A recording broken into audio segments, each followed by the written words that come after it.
ঠিকই আছে মনে হয়। রমজানের সময় তুলনা মানে একটু কম, আগে ভালো ছিল।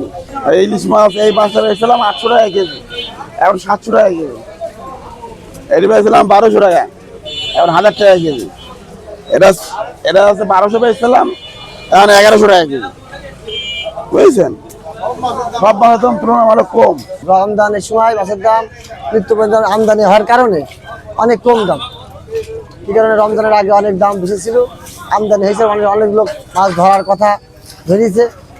ওই কারণে মাছ চাষিরা ভালো দাম পাচ্ছে না, বিধায় মাছ ধরার হার কমিয়ে দিয়েছে। এবং যেসব ট্যাংরা ম্যাংরা ময়া মাছের দাম এখন অনেক কম আছে, মানে একেবারে খুব ভালো না, একেবারে খারাপও না, মিডিয়াম পর্যায়ে আছে।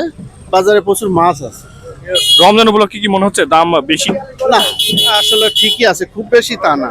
ভ্যারাইটিস আইটেমের মাছ আছে, মানুষ নাগালের মধ্যেও না, আবার একেবারে খারাপ তাও না। প্রত্যেকটা জিনিসের দাম বেশি, সেই তুলনায় ঠিকই আছে মনে হয়।